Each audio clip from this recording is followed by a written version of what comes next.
Hello friends. Prostate की क्या क्या बीमारियां होती है, क्या क्या प्रॉब्लम्स होती है, आज उसी के बारे में बात करते हैं।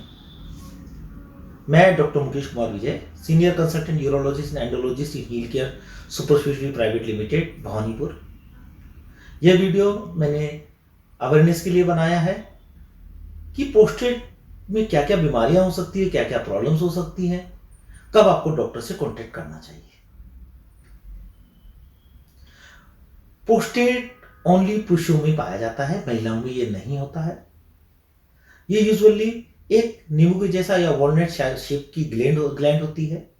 ये आपका जो पेशाब का थैली होता है उसके नीचे और जहाँ पेशाब का रास्ता स्टार्ट होता है वहां पाया जाता है। और ये रेक्टम जो पैखाना का रास्ता होता है जस्ट उसके ऊपर होता है। प्रोस्टेट ग्लैंड सभी पुरुषों में पाई जाती है। जब बच्चा पैदा होता है तो बिल्कुल बहुत ही पतली लेयर के रूप में होता है।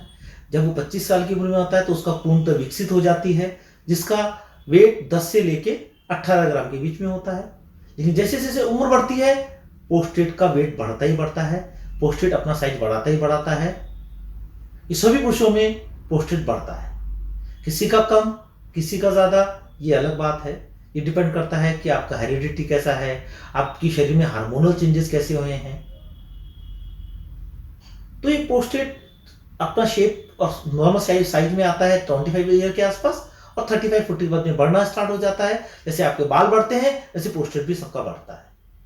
पर ओनली 30% 70% लोग हैं वो डॉक्टर के पास जाने की जरूरत ही नहीं पड़ती है। ओनली 30% लोगों को डॉक्टर के पास आने की जरूरत पड़ती है और उसमें से भी ओनली 10% के अंदर ऑपरेशन की जरूरत पड़ती है, नहीं तो बिना ऑपरेशन की मेडिसिन से ये ठीक हो जाता है। अब ये प्रोस्टेट चाहिए क्यों, क्या इसकी जरूरत पड़ गई पुरुषों में जो प्रोस्टेट बनाया गया है? क्योंकि जो आपका सीमन बनता है उसका 30% प्रोस्टेट देता है। सीमन बनता है वो थिक रूप में बाहर आता है और जो प्रोस्टेटिक सिक्रेशन होता है वो पतला पानी जैसा होता है। तो दोनों मिक्स करके एक सेमी सॉलिड का जैसा बन जाता है।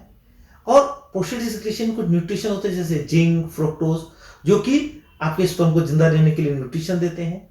प्लस इसका जो एल्कलाइन मीडियम होता है, जो वेजाइना में जो एसिडिक मीडियम होता है उसको एल्कलाइन मीडियम में कर देता है ताकि स्पर्म जिंदा रह सके और ओवम के साथ मिल सके। तो ये तो बिना प्रोस्टेट के आपको इनफर्टिलिटी रहेगी, आप बच्चे होने का चांस नहीं होगा।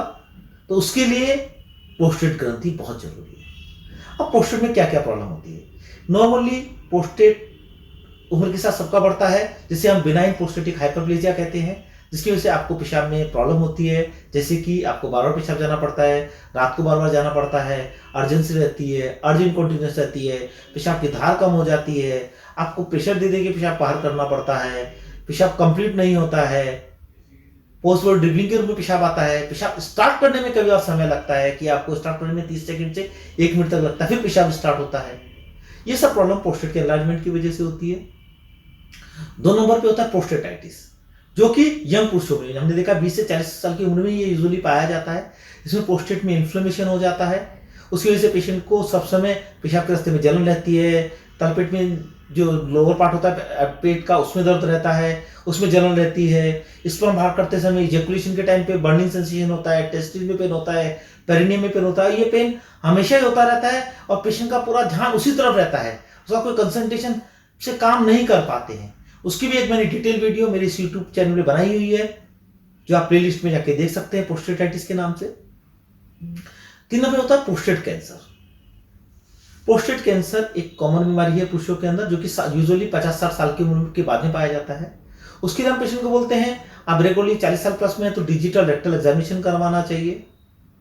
डिजिटल रेक्टल एग्जामिनेशन करवाते आते हैं तो पेशेंट बहुत डरते हैं, नहीं इसमें दर्द होगा, ये होगा, वो होगा, पर 60% पेशेंट में कोई दर्द ही नहीं होता और रेस्ट 40% में हल्का फुल्का सा पेन होता है। एक बार करवाने के बाद में बोलते हैं कि हाँ हमारा ठीक है, कोई प्रॉब्लम नहीं है, हम नेक्स्ट ईयर में जरूर अवश्य करवाएंगे। तो हर साल आपको डिजिटल रेक्टल एग्जामिनेशन करवाना चाहिए। और आपके 50 साल से उम्र ज्यादा हो गई है तो डिजिटल रेक्टल एग्जामिनेशन तो मस्ट है ही है। साथ में आपको पीएसए प्रोस्टेट स्पेसिफिक एंटीजन भी करवाना चाहिए, ताकि अगर कैंसर हुआ है तो पीएसए बढ़ा हुआ मिलेगा, आपका यूरोलॉजिस्ट आपको उसको प्रॉपर्ली वर्कअप करके अगर प्रोस्टेट कैंसर है तो उसका ट्रीटमेंट करेंगे। लेकिन प्रोस्टेट कैंसर से डरने की जरूरत नहीं है, क्योंकि प्रोस्टेट कैंसर ओल्डर एज में मिलता है। हमने देखा है अगर आपकी उम्र 90 साल से ज्यादा है तो मोर देन 50% के अंदर प्रोस्टेट कैंसर मिलेगा। और प्रोस्टेट कैंसर में life expectancy more than 10 year रहती है।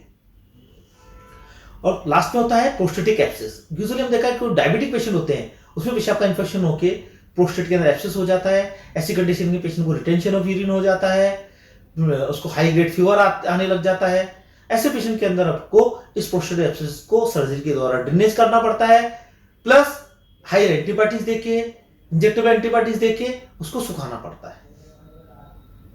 तो फ्रेंड्स, अगर आपको पेशाब करने में कुछ प्रॉब्लम हो रही है, आपकी उम्र 40 से ज्यादा है, तो प्रोस्टेट का प्रॉब्लम हो सकता है, उसको अवश्य डॉक्टर से संपर्क करें। किस तरह का सिम्टम आ रहा है, अगर 40 साल की प्लस है तो आप डिजिटल रेक्टल एग्जामिनेशन अवश्य करवाएं यूरोलॉजिस्ट के पास जाके, और पीएसए का टेस्ट भी अवश्य करवाएं, कम से कम साल में एक बार, ताकि प्रोस्टेट की कोई प्रॉब्लम हो रही है तो आपका जल्द से जल्द पता पड़ सके और उसका ट्रीटमेंट कर सके। अगर मेरा वीडियो आपको पसंद आया है तो शेयर कीजिए, सब्सक्राइब कीजिए, लाइक कीजिए। नमस्कार।